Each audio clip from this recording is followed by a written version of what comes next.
Hey kiddos, happy Tuesday. Let's go ahead and let's get to work on our assignments for today. So remember, you can always pause this video and go back and watch if you get stuck or if you're not sure about what to do. Okay, so for today, we have reading, and again, it's going to be on HMH Ed, which means we have to go to Clever to get to our HMH Ed. Now this time, your story is called Weekly Assessment Week 3, okay? So it's a new story. So let's go ahead and let's take a peek. So remember, if you're in my page, you have to go back.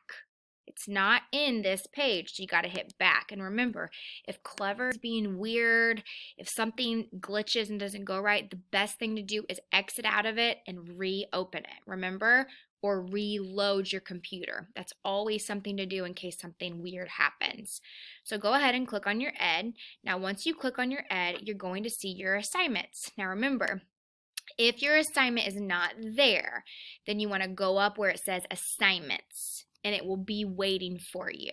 Okay, if something weird happens, just send me a message on Clever, on Dojo Portfolio, and let me know. But it's always, always in your assignments. When you open it up, it's going to look like this. Okay, and you're going to see today it's only 9 questions.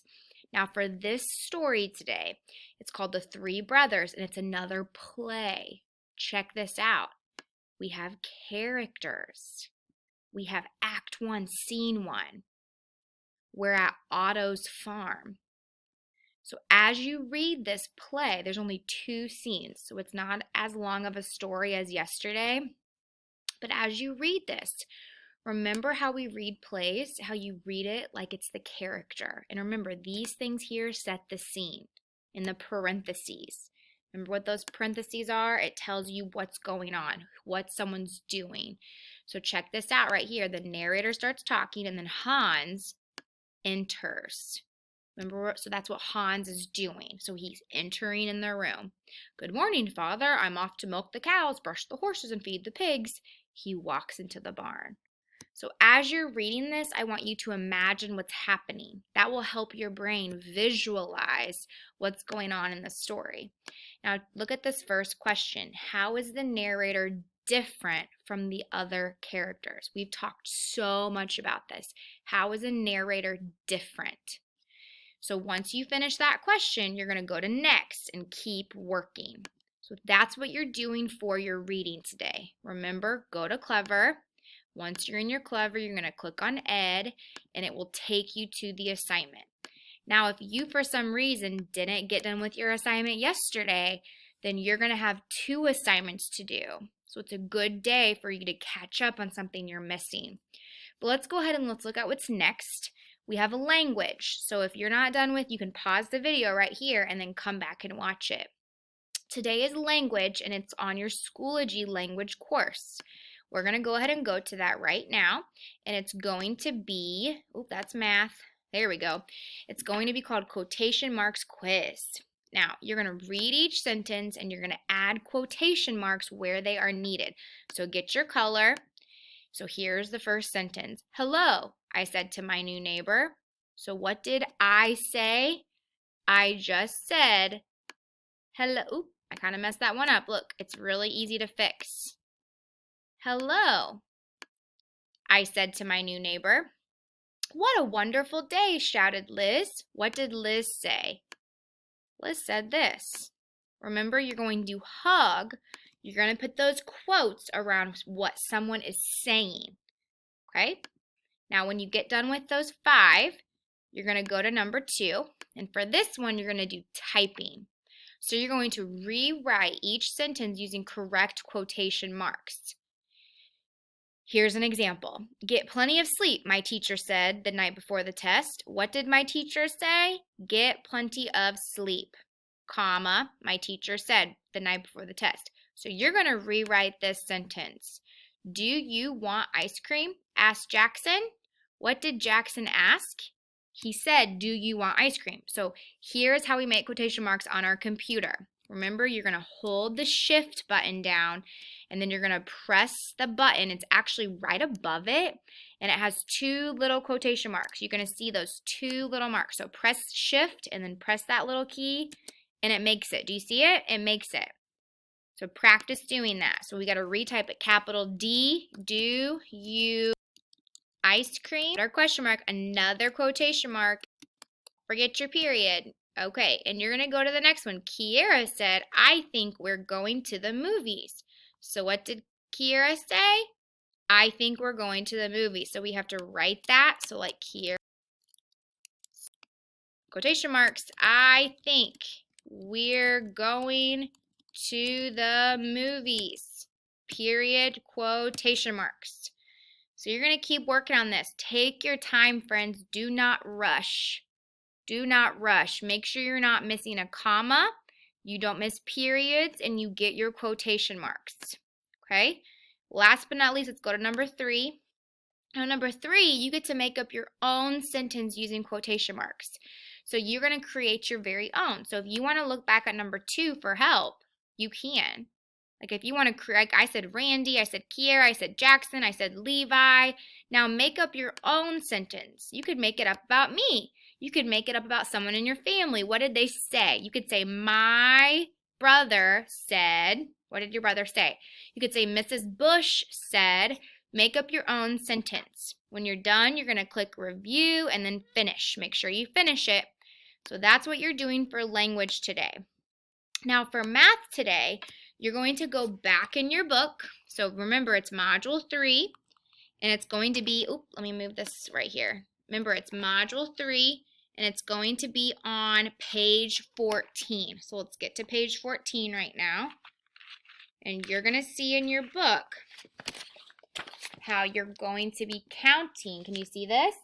You're going to be counting. You're going to complete the pattern. So 30, what would come next? Finish that pattern. And then you're going to solve for those missing variables. Now, if you forgot what's going on, I posted a video in your Schoology for Math. I posted a video, so let's take a peek at that right now so that you can see. So when you go to your Schoology for Math, you're going to see where there's a video that's right here. And this video will help you figure out what's going on in this lesson. So when you click on this, watch this. It will give you some good clues. It's a different person talking, but it still will teach you what's going on, okay? After you finish that on page 14, then you also have a Schoology assignment in your math course. So let's click on that math assignment. And today it's called Math Review 2 11-24, and it's your Fluency 7. So everything is times 7. So use your multiplication chart for help. You're going to count by 7. 7 times 2, 14. Keep going. Now you're going to notice when you get towards the bottom, I took out this right here. I took out this factor. So you have to think about 7 times what equals 49. What number is missing here?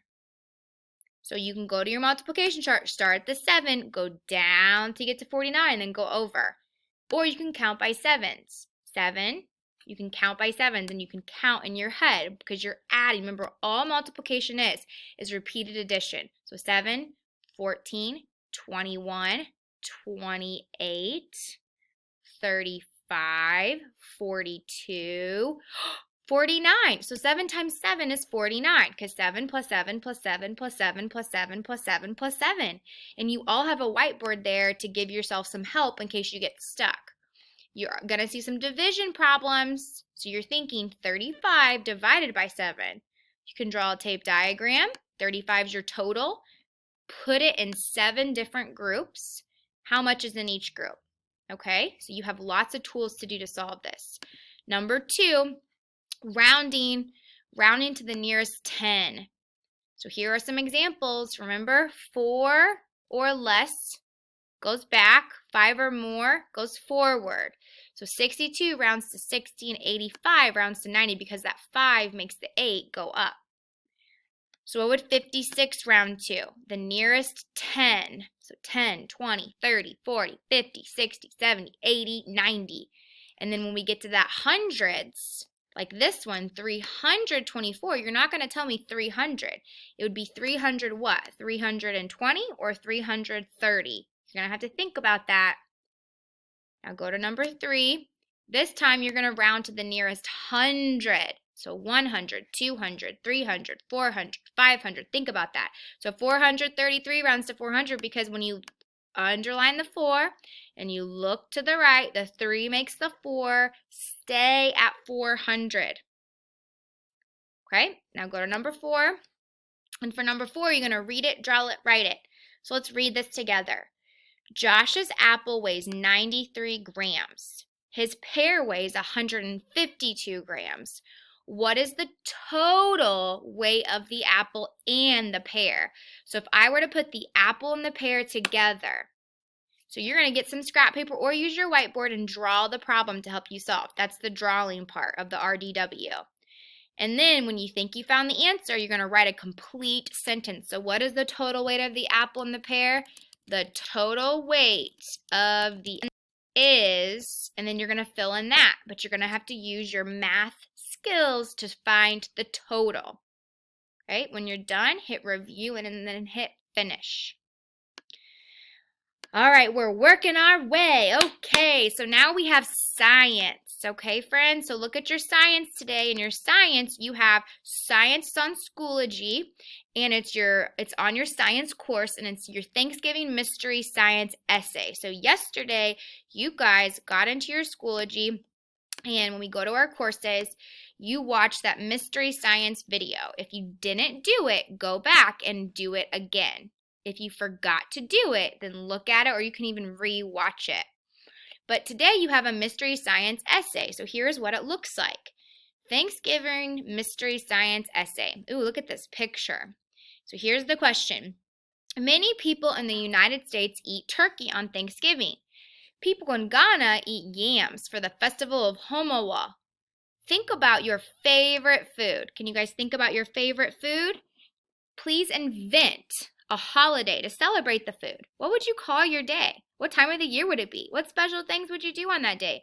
Write about your favorite food celebration. So I know that you all have a favorite food.